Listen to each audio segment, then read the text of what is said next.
Sud Télévision, le reportage d'une télévision vraiment différente. Sud Télévision vous propose le reportage d'une télévision vraiment différente. Sud Télévision.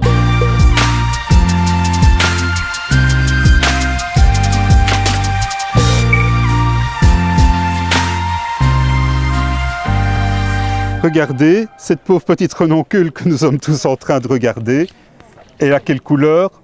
Elle est jaune. Et d'être jaune, ce n'est pas anodin, parce que figurez-vous que nos insectes ne voient pas du tout les choses de la même manière que nous. Alors, en réalité, les insectes ont une vision en termes de longueur d'onde qui est très différente de ce que nous avons comme vision. Alors, si ça vous intéresse, on verra un petit peu comment ça peut être étudié, parce que c'est un peu mystérieux de se dire est-ce qu'on a pu aller dans la tête des insectes, etc.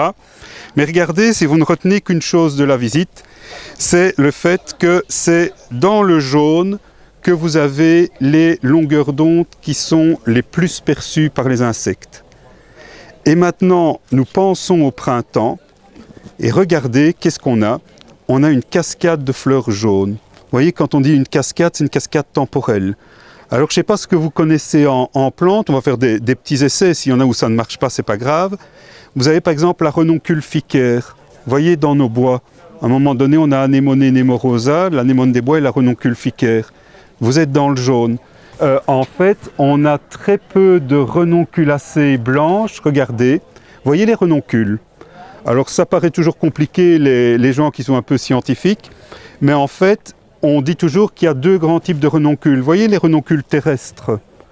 Eh bien, elles ont fondamentalement des fleurs jaunes. Vous voyez les renoncules aquatiques? Elles ont fondamentalement des fleurs blanches avec un peu de jaune. Vous voyez, par exemple, la semoie, l'ourte, etc. Cette saison-ci, ça commence à être bien blanc. Eh bien là, vous avez, mais regardez, je dis quelque chose d'important, blanc avec des petites taches jaunes vers le cœur. Vous voyez? Donc, on est ici au printemps. Alors, on avait la renoncule ficaire, les primes verts, vous avez les jonquilles, mais elles terminent déjà. Et regardez, un arbre à fleurs jaunes qui apparaît très tôt au printemps. On va voir le forsythia, planté par l'homme, et on va venir à l'homme. Le genêt fleurit plus tardivement, il est bien en fleurs maintenant, le genêt. Très typique de la vallée de la Meuse, et ici vous en avez près du Corgne, etc. Et le cornouiller mâle, oui, il a des fleurs jaunes. Et oui, vous regarderez, vous verrez. Et le cornouiller mâle a des fleurs jaunes, et regardez, vous n'avez pas encore beaucoup d'insectes, vous êtes très tôt au printemps. Et qu'est-ce qu'il a? Il a des fleurs jaunes avant d'avoir ses feuilles.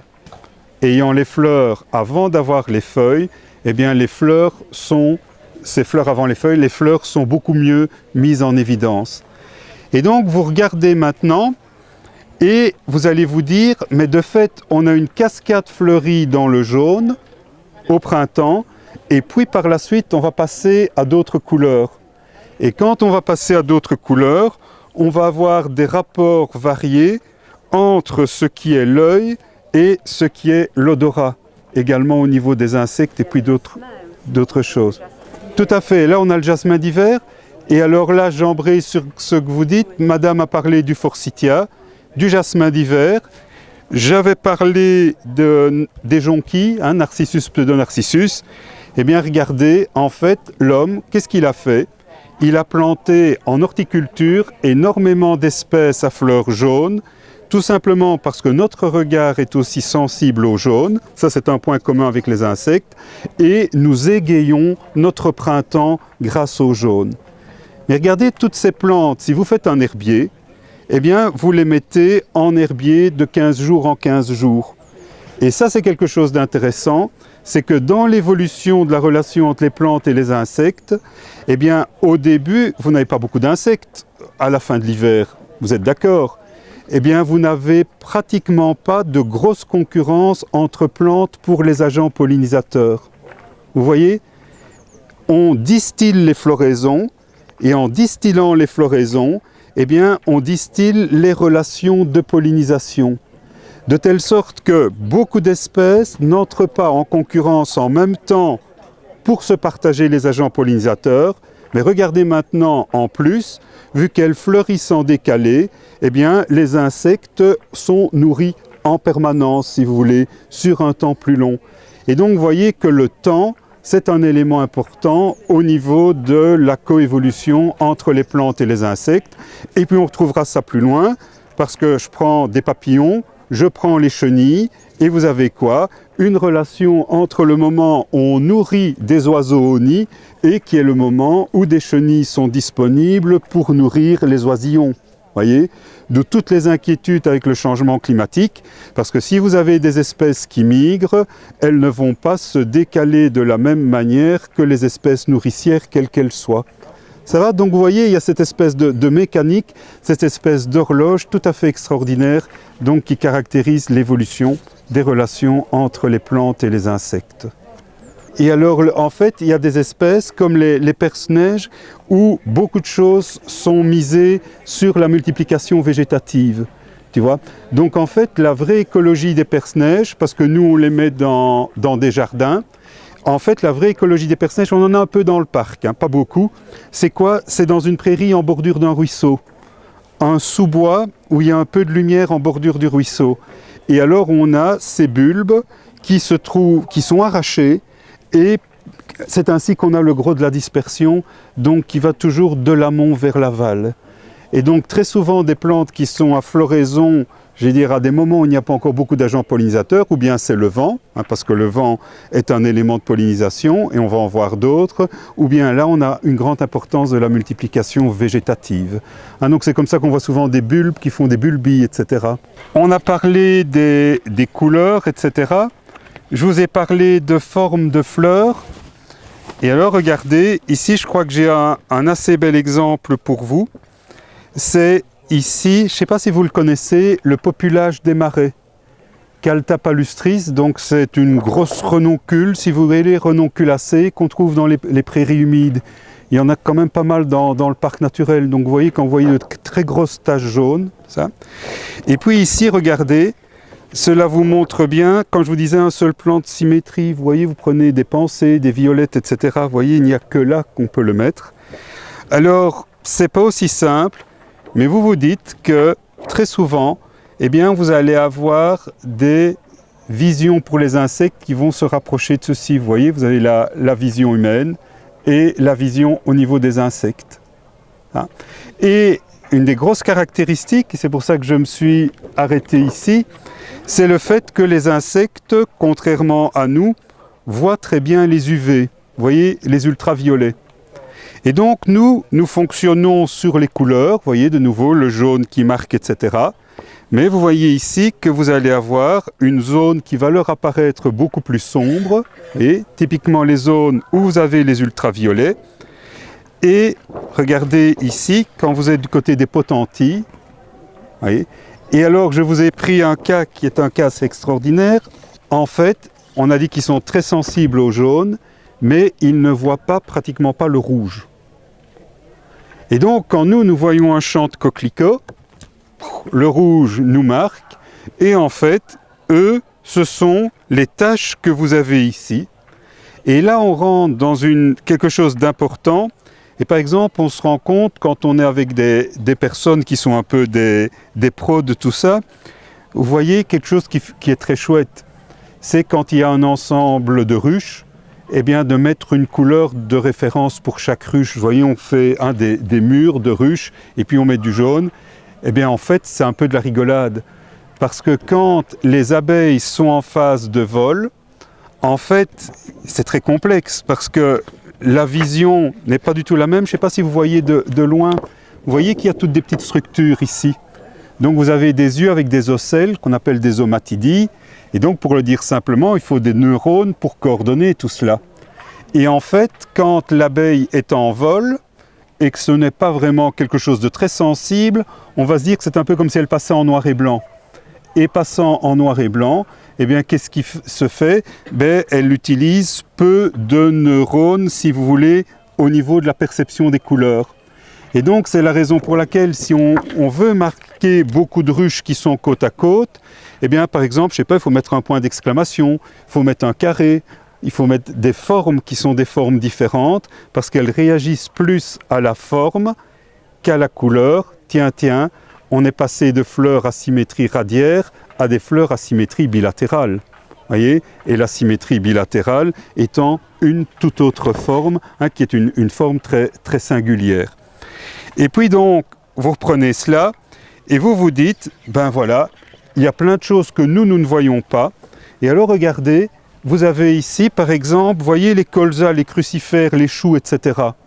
Alors vous êtes loin, mais vous regarderez ces plantes-là chez vous, regardez, quand j'ai une fleur, je dirais classique, ben, j'ai un pétale, voyez les potenties, voyez les renoncules, j'ai les pétales qui ont cette forme-là. Par contre, quand je suis chez un colza, regardez, j'ai un pétale qui est comme ça. Vous allez voir, il y a une zone très fine qui est ici, et puis hop, là, vous avez la zone qui est étalée. Et puis, qu'est-ce que j'ai? Le colza, normalement, il devrait avoir 8 étamines. Vous voyez, parce que les plantes, vous avez peut-être lu, je ne sais pas si vous avez lu ou pas le petit mot, Amandine m'avait dit, fais un truc un peu accrocheur, et j'ai mis grosso modo 0, 2, 3, 4, 5 pétales et 6 pattes. Mais regardez, ce n'était pas anodin, parce que les familles de plantes, eh bien, il n'y a pas de finalisme, hein, eh bien, sont en fait très organisées en termes de lecture géométrique, si vous voulez. J'insiste, c'est l'homme qui décide de faire de la géométrie. Mais regardez, vous êtes face à les anciens avaient les beaux noms crucifères. Maintenant, on vous dit on ne peut plus parler comme ça, on ne peut plus parler d'ombellifères, hein, mais en fait, c'est idiot, quoi. On se comprend quand on voit les crucifères, donc 4 pétales en croix. Mais regardez, vous avez le jaune, on a dit c'est une longueur d'onde qui attire, et que se passe-t-il? Quand ils approchent, eh bien en fait, ils voient 4 points noirs, exactement comme les 4 zones. Et en fait, vous avez beaucoup de fleurs, où quand vous avez un angle comme ici, c'est une zone où les ultraviolets sont réverbérés, de telle sorte que le signal, ce sont les UV. Mais regardez maintenant, je fais ici le pétale, donc c'est très mince ici en dessous, vous êtes d'accord? Et vous avez déjà vu, vous pensez à une fraise, c'est un peu plus compliqué, vous voyez la petite corolle verte en dessous, hein? Bon, la collerette verte, pardon. Eh bien, vous allez avoir ce qu'on appelle des sépales. Eh bien, regardez, vous avez 2 étamines qui ne font pas du pollen, mais qui font du nectar. Et le nectar, qu'est-ce qu'il fait? Eh bien, il va couler ici entre les pièces fines et il va se retrouver ici au niveau des sépales, si vous voulez. Et là, qu'avez-vous? Eh bien, vous avez l'insecte qui comprend assez vite. Et alors là, c'est un peu imagé, mais on dit souvent que c'est une logique de récompense. Vous voyez, hein, il a vu, et puis il associe, il mémorise, et puis les abeilles vont rentrer à la ruche, faire leur danse caractéristique pour indiquer la zone dans laquelle il y a telle et telle fleur qui peut être butinée. Ça, donc vous voyez, ça c'est vraiment une caractéristique intéressante de nos brassicacées, comme on les appelle maintenant, donc les crucifères pour faire simple, avec les fleurs en croix. Alors parmi les plus extraordinaires, je dirais pour nos jardins et tout, si vous n'êtes pas d'accord, je vais dire c'est pas grave, mais c'est quoi? Vous allez voir pourquoi je le dis. Ce sont les plantes qu'on appelle les rosacées, vous connaissez rosa, les rosiers. Et là, qu'avez-vous? Quand vous êtes face à la relation entre l'insecte et les plantes, vous vous dites, c'est varié. Vous vous rappelez qu'on a parlé des chenilles? Ben, la chenille, vous pensez tout de suite à la relation qui mange quoi? Vous êtes d'accord, vous pensez? Mais à côté de ça, vous avez le butiné. Et, entre guillemets, butiné pour quoi? Butiné pour du pollen et ou butiné pour du nectar. Vous êtes d'accord, hein? Donc en fait, tout est nécessaire, hein, et j'insiste, il faut faire tout ce que l'on peut pour sauvegarder les abeilles, etc. Mais n'oublions pas tous les insectes sauvages, tout simplement, les solitaires et tout ça. Parce que quelque part, l'abeille, c'est une forme d'élevage. Vous êtes d'accord? Donc c'est très très important de bien sauvegarder les abeilles, mais n'oublions pas les autres. Et alors regardez, quand vous avez un églantier, une ronce, eh bien vous avez déjà vu combien c'est butiné. Mais c'est butiné par des insectes qui ne sont pas hyper spécialisés. Vous voyez, c'est un petit peu comme les berces. Vous voyez, une grosse berce, vous allez avoir des coléoptères, etc. hein. Et quand vous avez ces fleurs qui sont soit la fleur sauvage, soit la fleur cultivée, quelle est une des grosses différences? Eh bien, si vous voulez, très souvent, ce que l'homme a fait, l'homme, il aime bien le gros truc flashy, vous voyez. Et donc, en fait, la nature, elle est souvent plutôt, elle marque, mais regardez, vous prenez l'églantier, la structure de la fleur est beaucoup plus simple.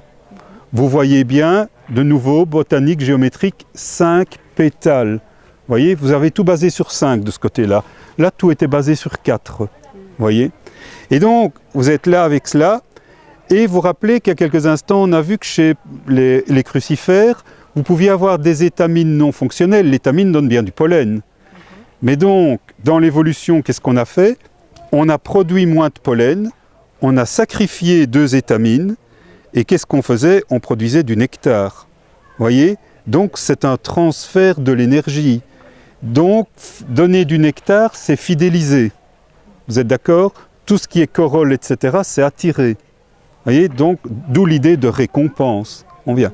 Puis, bien entendu, ça fera le transfert du pollen, la pollinisation croisée, pour le brassage des gènes, si vous voulez.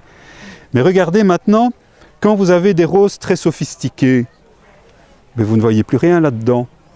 Vous n'avez que des pétales, des pétales, des pétales, des pétales. Vous êtes d'accord? C'est pas butiné du tout. Pourquoi il n'y a plus rien à offrir?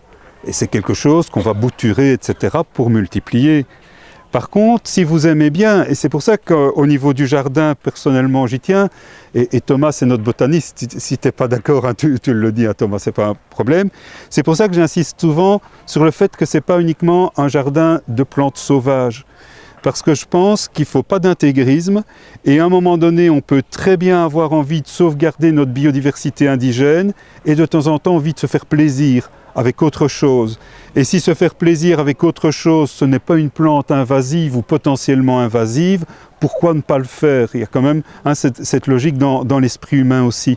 Et c'est pour ça, très souvent, les hyper-naturalistes, dès qu'on dit rosier, ouais, c'est artificiel, ceci, parce qu'ils ne voient que l'extrême.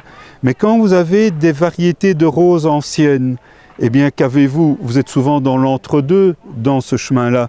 Et vous pouvez très bien avoir des variétés anciennes qui vont apporter du pollen, si vous voulez, tout en... Le tout, c'est qu'il n'y ait pas que ça, vous êtes d'accord?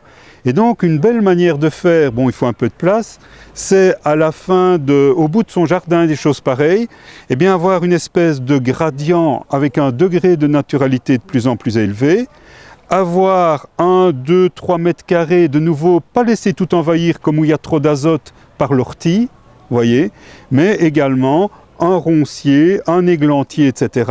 Regardez, vous allez avoir les fleurs qui vont être butinées, vous allez avoir les fruits pour les oiseaux, et en plus, on va le dire simplement, tout ce qui pique bien, c'est une protection par rapport aux chats qui sont une véritable calamité dans nos sociétés. Ça, et donc là, je pense que c'est intéressant, et vous le voyez ici, vous voyez une approche qui est un petit peu, si on veut mettre des mots à moitié sérieux, multifonctionnelle d'un végétal, au niveau de son regard. Mais il est clair que c'est drôlement intéressant.